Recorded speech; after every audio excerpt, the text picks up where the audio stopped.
Hey, friend. What's wrong? You look like you've seen a ghost. There's been another murder. Where's the body? It's at the old lavatory, but you can't get there. The bridge that went there has been out for years. Listen, this is probably going to be the last time I ask you this, but can you do me a favor? Well, I don't have the time right now. Time is the favor. Don't warn Skalnik right away. Just give me a head start. Can you do that for me? Okay, 5 minutes. No more, no less. Great. You take care of yourself. Goodbye, my friend. Goodbye? Oh, yeah. Goodbye.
This one looks like it was made just recently.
Wake up, Alice.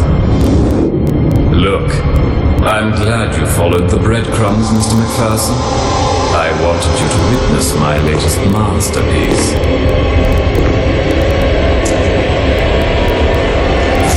Wake up, dear. I wouldn't want you to miss the pain.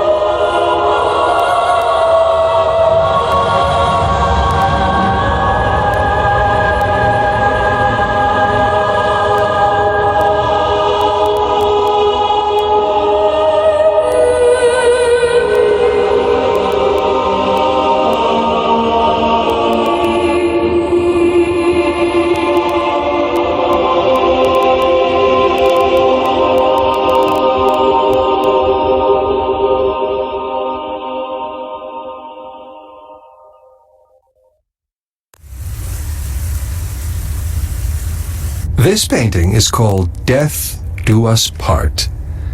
The woman in this painting appears to utterly disregard the suffering of the man kneeling on the ground beside her. Again, we see the recurrence of a dark tunnel, with an ominous figure lurking in the shadows. It seems as though Ackerman is attempting to recreate a moment in his childhood, with undertones of rape and suffering. Note the position of the man in this painting. He is vulnerable, weak, and exposed. Is this how Ackerman himself felt at the time? Cleansing of a soul. For the first time in Ackerman's work, a woman is depicted in a seductive manner. She floats on the canvas, her red cloak rippling in the wind, in contrast to the dead calm of the background. Red, representing passion and seduction, dominates the foreground, but is surrounded by ominous tones of dark purples, grays, and blacks, the colors of death. The woman's eyes are missing, perhaps representing increasing confusion and anger towards the women in his life. Bridge over troubled water. The woman in the foreground seems troubled and stares directly at us, seemingly unaware of the turmoil surrounding her. The vast and tumultuous sky, usually representative of freedom and openness, instead feels oppressive and looms eerily over the landscape. Is this Mark trying to get back at his mother? This painting is called Streets of Prague. Ackerman only lived in Prague for a few years. We can see the recurrence of a dark alleyway. Look at the colors in this painting. It's almost as if the walls are bruised and battered. Clearly, Ackerman had a very negative view of the city. A sinner's pardon. The woman depicted here is clearly in a vulnerable and submissive position. She clutches herself as she struggles to achieve forgiveness. Perhaps one might see this as Ackerman's vision of how his mother should have asked for forgiveness for failing to protect him. The first one is called Abandoned. To the right, you can see a woman lying down, drunk, seemingly unaware of her surroundings. In the center of the picture are two eyes, eerily cutting through the darkness. We know that Mark Ackerman was abused by his father, and felt that his mother, who knew what was happening, stayed passive and let the abuse continue. This is mirrored in the painting, where the woman depicted seems unwilling to react to the approaching danger. This one is called The Pupil. The title suggests that Mark connected with the subject of this painting. Although trapped in his own prison, Ackerman was able to find escape through his pupil, represented by the light reflecting through the window onto the subject. He is using this man to escape from his own prison. The title is Mindless. This man is literally mindless. Note the stitches on his forehead where he was presumably lobotomized. This represents Mark's worst nightmare, being trapped in a prison of both body and mind. Although standing in a corner surrounded by darkness, an open window sheds light onto the scene. In a cruel irony, however, the subject is unaware of this window to freedom and remains a prisoner. Ah, Beatrice. The woman depicted here, a nurse, seems to represent Mark's ideal woman, and perhaps she was. Attentive, loving, and seductive, she is surrounded by angelic hues of white.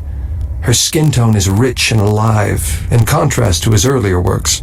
This one is called Dr. Hyde, and is the first in his LA series. We know that Ackerman was committed to a mental hospital in the 30s. The man in this painting represents Mark's psychiatrist. It is a caricature of a dishonest man, whose gaze is masked behind thick glasses. The painting has an air of condescension. Look at his smile. He looks like the village idiot. It is obvious that Mark had no respect or admiration for this man. This painting is called Moonshine Traffic, his second painting in Chicago. One senses that Mark is comfortable here. The sun is rising, pushing out the darkness. Notice the warm oranges, yellows, and reds. Perhaps Mark is finally at peace and feels at home in Chicago. This one here is called Disturbed Sanctuary and is the first in his Chicago series. One of the unusual aspects of this painting is the perspective from which it is created. One feels as though Ackerman is an unwanted guest in the room, almost hiding behind the curtain. The woman shown in this painting appears blissfully unaware of him or the darkness that surrounds her sanctuary of light.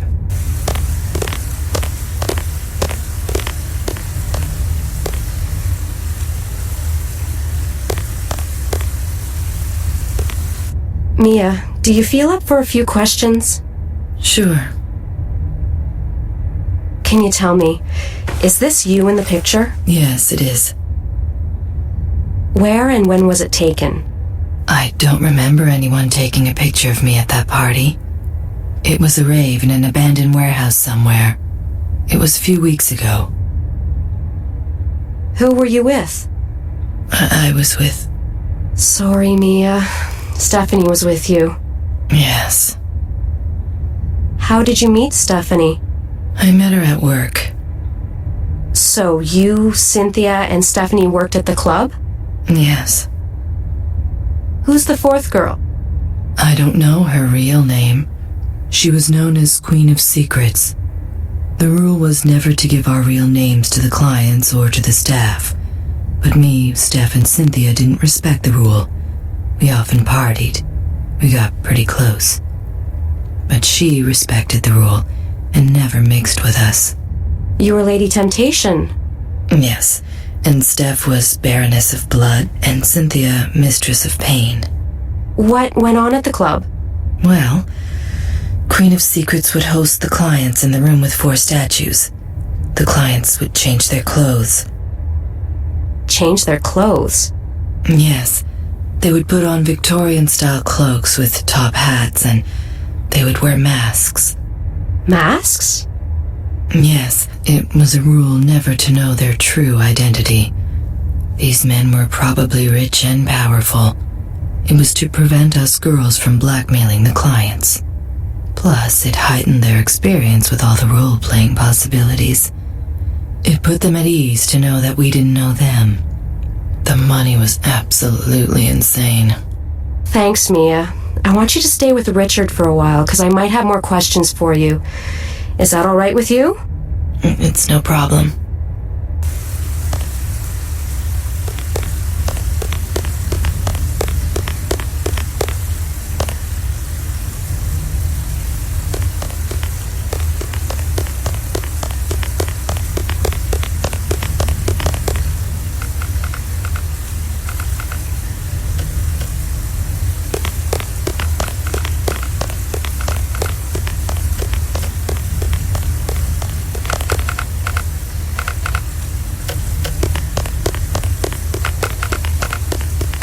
I can't use it. Richard left with the keys.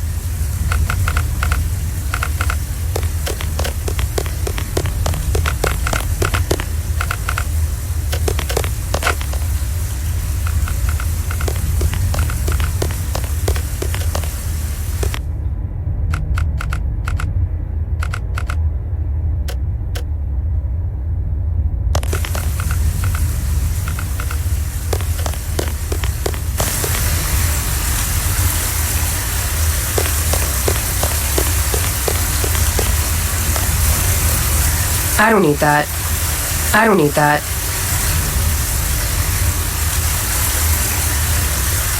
I don't need that.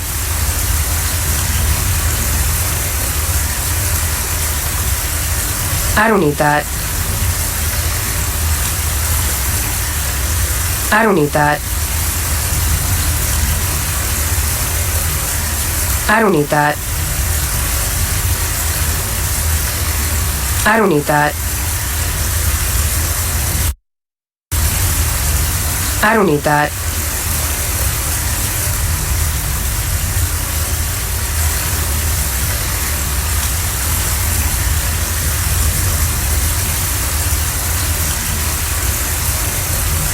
I don't need that.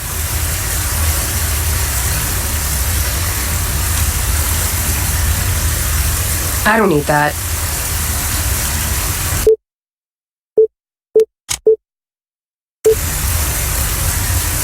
I don't need that.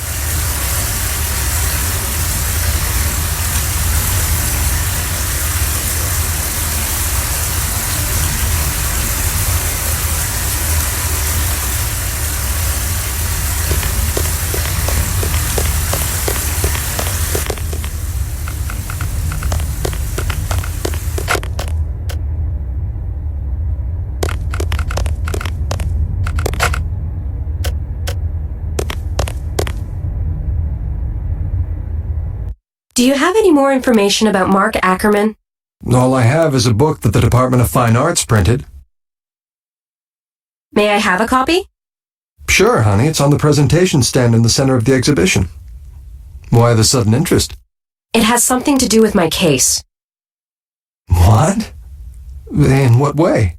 The killer left 2 messages at 2 of the crime scenes. Disturbed sanctuary and a sinner's pardon were written on the walls. I didn't know what they meant until now. You mean the killer knows about Mark Ackerman? Yes. That seems unlikely. Ackerman's pretty much unknown. This is the first time he's going to be exposed to the public. That's why you have to give me a list of all the people who sold you the paintings and a list of the people from the Fine Arts Department who are involved in this project. Can you do that for me? Sure, but it'll take time. Thanks. See you later. Okay, I'll go work on that list.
Claire?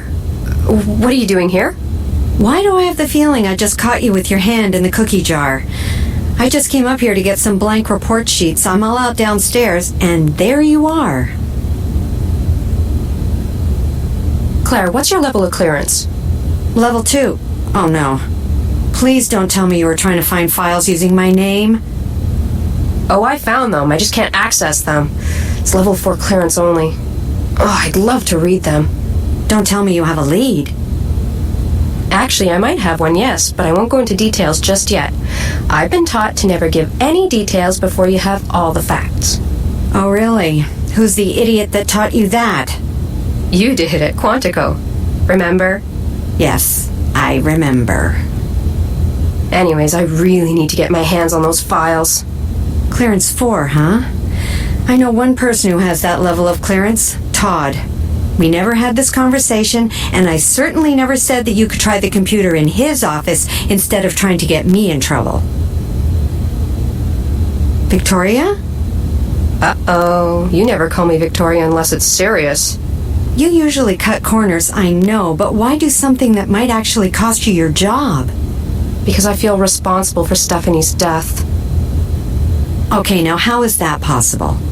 When I chased our murderer on the rooftop, I had a chance to take him out and I didn't. Why? Did you freeze? I know that happens sometimes, even to the best. I'm sorry, but that sounded like a male impotent speech. Victoria, I'm being serious. I froze, sort of. I was hanging over the ledge. Victoria, I can't believe we're having this conversation. That's not a shot, and you know it. How is your falling to your death any good for the case? Thanks for the tip. Oh, and we never had this conversation. We better not have had this conversation. Never mind. Well, good luck, sweetie. And when you get the final facts, make sure you think of me and share. Of course I will. Thanks for being you.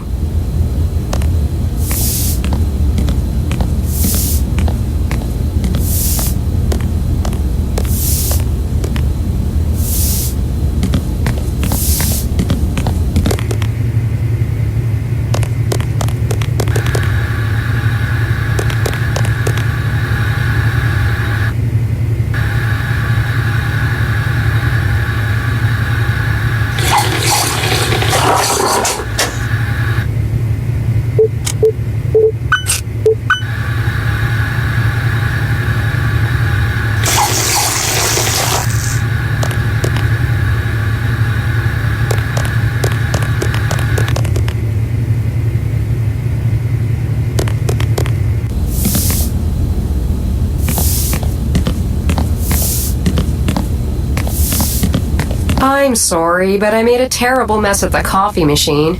Oh, that machine is so stupid.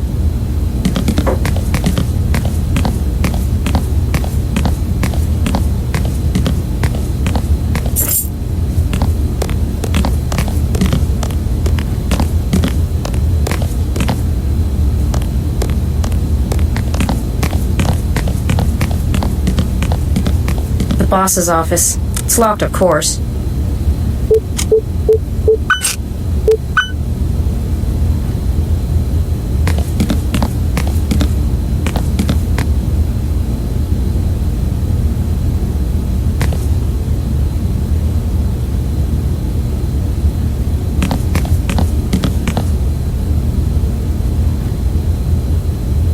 It's a print scanner.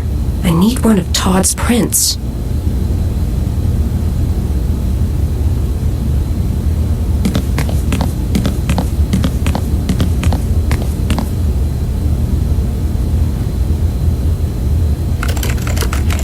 Damn, it's password locked.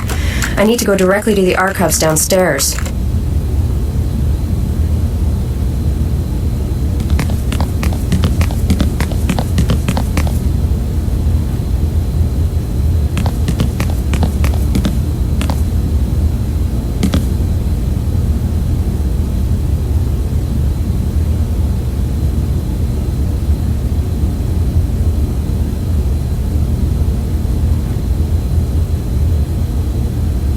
This will do nicely for prints.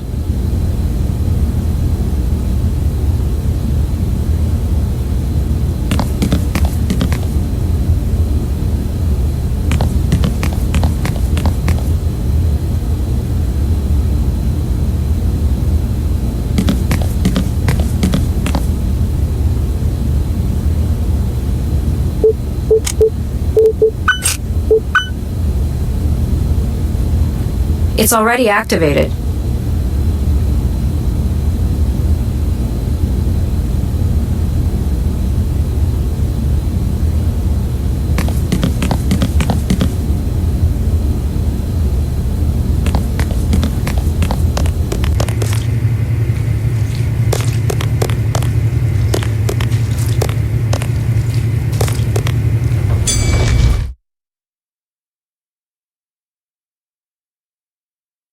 I need the key to unlock the archive level.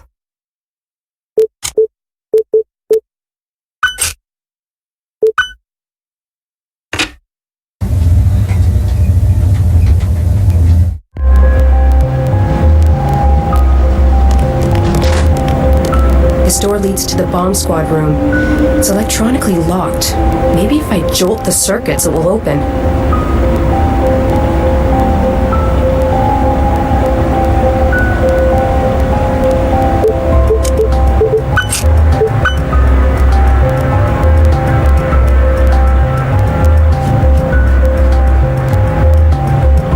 Now I need something that could send an electric current to jolt the door open.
Off with my nails. They're press-ons.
books my grandfather stole. I wonder if we have them somewhere. McPherson! McPherson, you have a lot of explaining to do. So what now, Browning? Don't bullshit me, McPherson. You know you're not allowed down here. Listen, I'm actually getting things done as opposed to sitting on my ass and waiting for something to happen. Well, that's your job. It's to profile the killer, to try and guess his next move, not chasing murderers in dark alleys with a 4x4. You know, I think you've seen too many movies. Tell me something. Who's gonna pay for all the equipment you damaged down here? Oh, for fuck's sakes, just bill me, okay? I have no choice now but to suspend you. You'll have to justify your actions in front of the disciplinary committee. Actually, don't bother. I quit.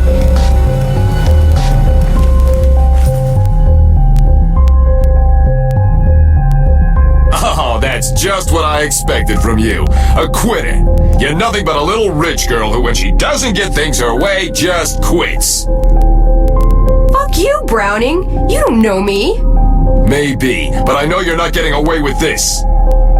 I think I am, or a certain list of names of senators and high officials will go public. A list of names belonging to a certain S&M club. Hey, wasn't your name on that list too? How dare you! Just stay clear of me, Browning, or the press will have a field day. Hey, are you married? You little bitch! That's little rich bitch to you, Browning.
Okay, a great combo. A shot of ice-cold vodka, a glass of good red wine while dipping in the tub. I'll get to that later.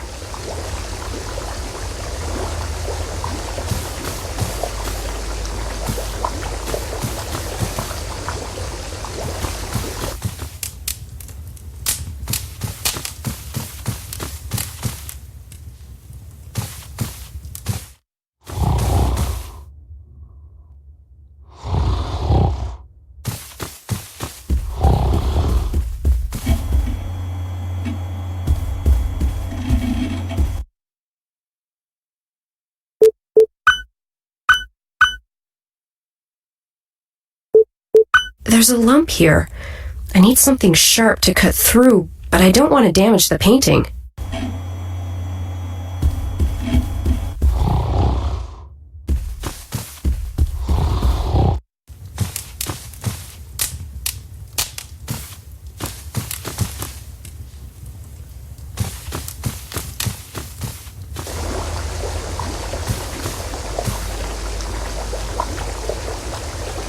Okay, a great combo. A shot of ice-cold vodka, a glass of good red wine while dipping in the tub. I'll get to that later.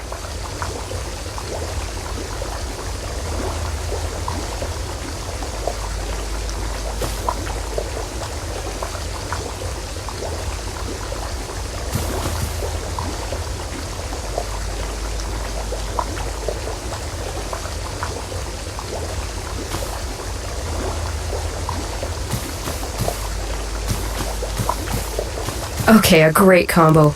A shot of ice-cold vodka, a glass of good red wine while dipping in the tub. I'll get to that later.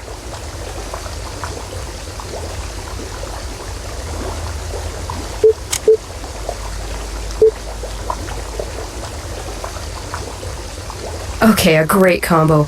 A shot of ice-cold vodka, a glass of good red wine while dipping in the tub. I'll get to that later. Okay, a great combo. A shot of ice-cold vodka, a glass of good red wine while dipping in the tub. I'll get to that later.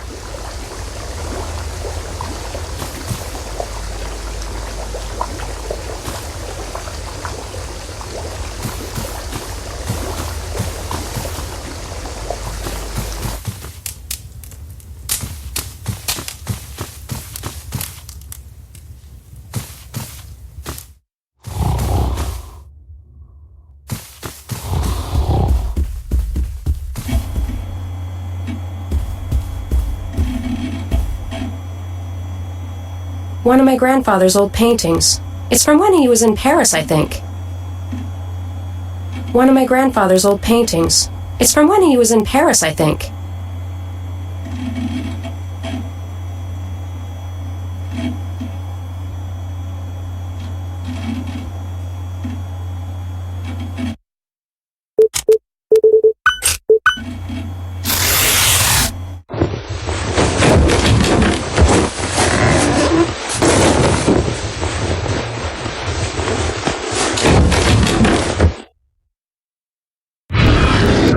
I was living a nightmare.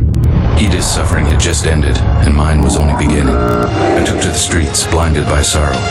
Why couldn't I protect her? What if I hadn't taken the case? But Milena's sweet voice brought me back to reason. She suggested we hide somewhere since the police were sure to be looking for me. Vladana's place was the safest spot, but we couldn't stay for long. We all had our reasons for leaving Prague. As for me, I wanted to get back at the bastard. We got out of the city on a small boat, and a couple of Roman's friends set us up with a ride to another town. From there, we took a train to Le Havre, France. We bought 4 tickets for New York City. America wasn't the country I had left behind. Poverty was at an all-time high, and the economy at an all-time low. We managed to get in through some of my connections. Then I got this in the mail. One article was about a series of murders in Chicago that were the same as the ones in Prague. I contacted Chicago authorities, but they wanted more proof. Even so, it was enough for them to confront Herbert Ackerman. He countered with an offer they couldn't refuse. Money, lots of it. Ackerman's name was safe, but they forced him to commit Mark to an institution. Fearing blame for the murders, I crept into the offices and stole any documents that might protect me. I found a full confession signed by Ackerman telling the story of his son. That bastard is in the loony bin where he deserves to be. I heard that they moved out west. Some years after, a cop from LA contacted me about a case. Strange murders of prostitutes, badly mutilated. I sent him what I could, but I told him I wasn't going near it. I wasn't going to sacrifice the one I loved again. Milena and I got married and settled down in Chicago. I went back to the ordinary missing persons and cheating husband cases. And gladly, too.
Hello? Hi, sweetie, it's me. Hey, what's up? I answered the phone at your desk because the damn thing kept ringing. Anyways, this guy named Vaclav something was a little hysterical. He said that he heard a scream and some noises coming from his neighbor's apartment. I figured it might be important, or you might know what he was talking about. Yes, I do, thanks. I'll check it out. Oh, did you find anything in the files you were looking to access? Yes, but not as breathtakingly revealing as I'd anticipated. But it's given me a new lead. I think I'm going to LA. LA? Why LA? It'd be too long to explain, but I'll fill you in as soon as I get the chance. Before you leave, I hope. I'll try. Anyways, I gotta see what's wrong over at the campus. Okay, sweetie. You be careful. I always am. Bye. Bye.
I need assistance. Yes, ma'am. Please give me the address and location. I'm at the university.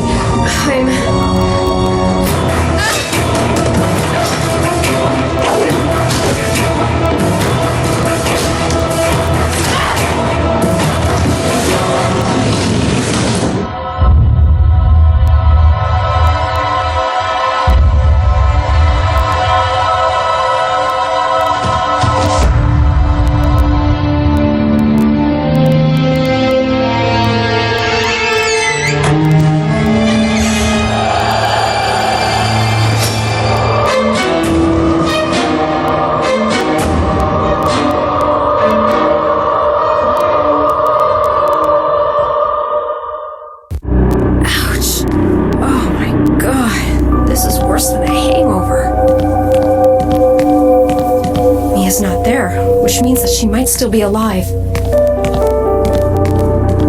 Kolar didn't make it. Hey, that's Mia's purse. Now this might come in handy. Where did he take Mia? Think, Vic. Think! The messages he leaves behind. Of course, the paintings!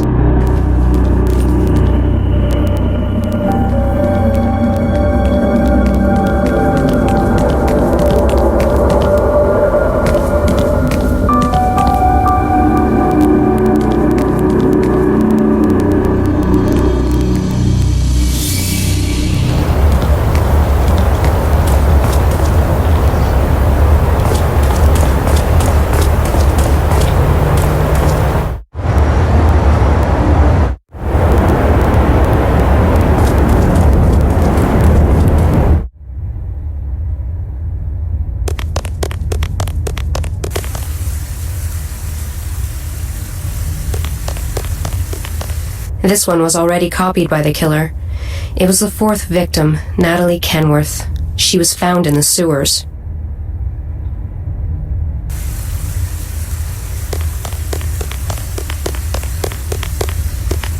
Granddad was probably right. Maybe Ackerman had someone on the outside.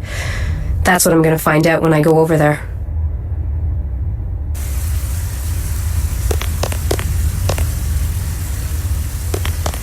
Another one from the LA series. Nothing I can see in it that'd lead me anywhere in Chicago.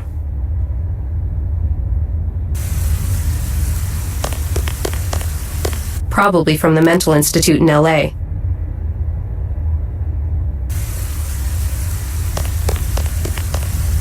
One of Ackerman's LA series. Probably like Richard said, that was Mark's doctor.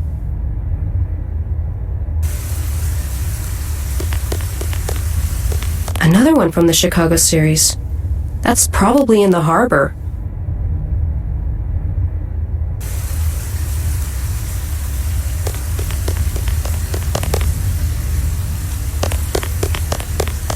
Disturbed Sanctuary. We've seen this one already. Cynthia Woods, our fifth victim.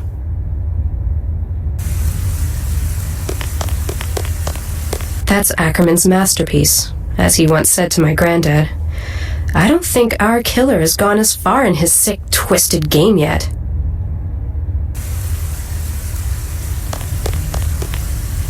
I recognize the murdered Apollina. The killer hasn't used this portrait.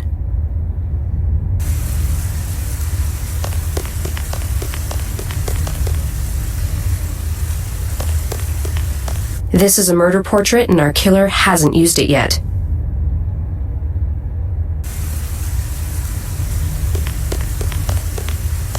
I don't think our killer took a plane ride to Prague.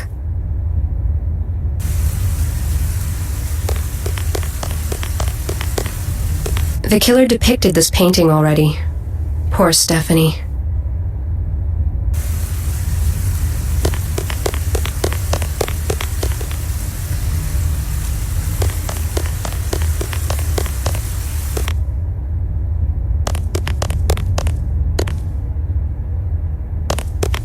I can use Richard's computer to help me find the possible location.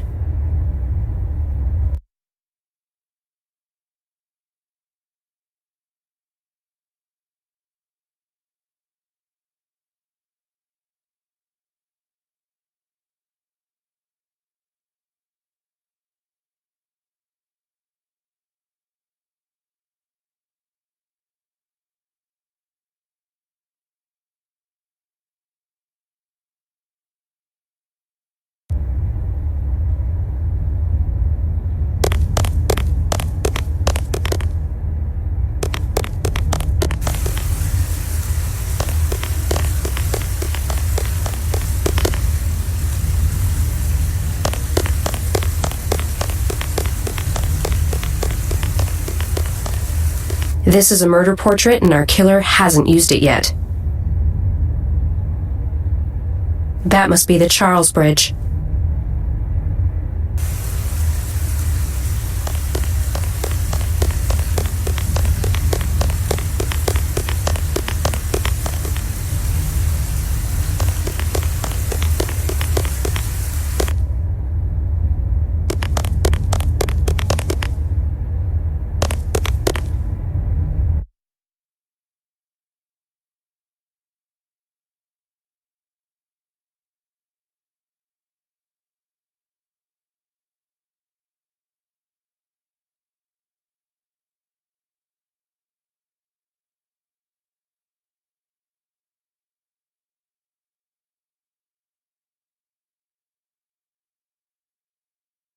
That's it. That's gotta be it.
Hello, sweetie. I heard that you were released from the hospital. Are you okay? Yes, I'm fine. Did they find the body? No, not yet. They're still dragging the riverbed and diving. Damn. I know how you feel. I want closure too. I got my tickets for LA. Still think you're gonna find answers over there? You got him, sweetie. It's over. Not for me. Claire, I'm gonna have to let you go. I'm gonna rest for a while. Okay, I'll drop by later and see how you're doing. Okay, bye.